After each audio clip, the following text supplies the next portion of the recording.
est l'un des plus importants vols jamais réalisés dans une galerie de peinture en Europe. Il concerne 4 tableaux de certains des plus grands maîtres de la peinture européenne, Manet, Renoir, Sisley et Chagall. Le montant du préjudice s'élève à plusieurs centaines de millions d'euros.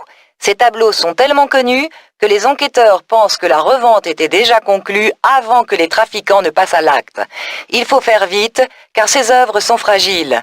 Toutes les polices européennes coopèrent afin de retrouver les malfaiteurs et les tableaux dans les plus brefs délais. Quelle est l'hypothèse de la police sur les œuvres volées?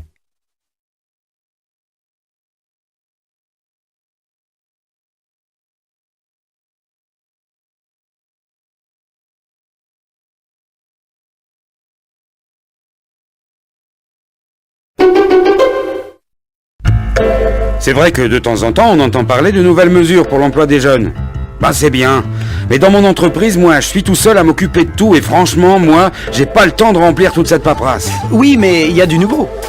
Le contrat jeune en entreprise. Si on emploie un jeune peu ou pas diplômé de 16 à 22 ans, c'est 0 charge pour l'entreprise pendant 2 ans et 50% la 3e année avec une simple déclaration à remplir auprès de l'État. Plus de soucis pour les petits patrons. C'est pas mal, non?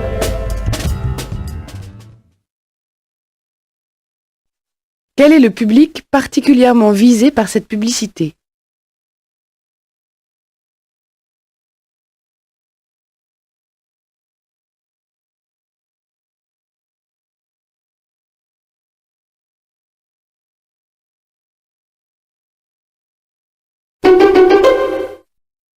Lorsque je joue un personnage, j'essaie toujours de trouver un écho à ma propre histoire ou personnalité. Mais j'ai envie d'être le plus sincère possible. Selon moi, jouer la comédie, c'est être dans la vérité de chaque instant. Je ne veux pas créer un personnage médiatique. Beaucoup d'artistes le font. Je ne veux pas vivre dans le mensonge ou la séduction. J'aime les rapports simples, j'aime rigoler, faire l'imbécile sans me soucier de mon image. Lorsque j'étais enfant, je rêvais d'avoir une vie ordinaire, être mariée à un homme normal, avoir des enfants et un peu d'argent aussi. Bref, tout ce que je n'avais pas à la maison. Je ne pensais pas du tout devenir actrice. Comment la personne interviewée envisage-t-elle le métier d'actrice?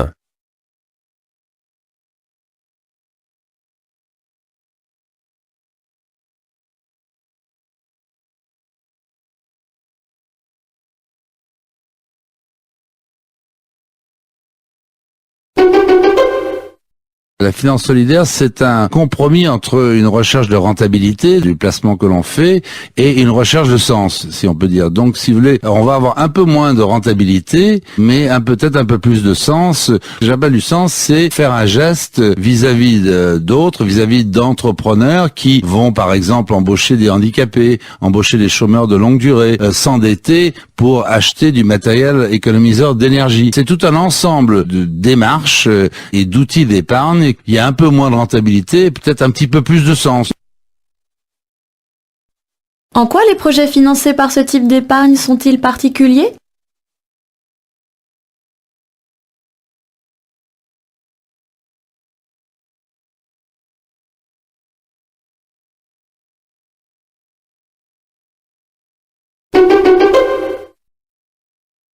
Nous vivons dans les nations urbaines, mais nous avons peur des villes.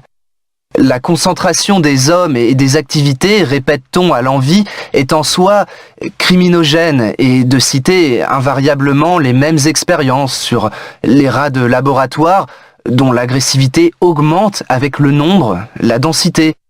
Mais on ignore volontiers l'histoire humaine.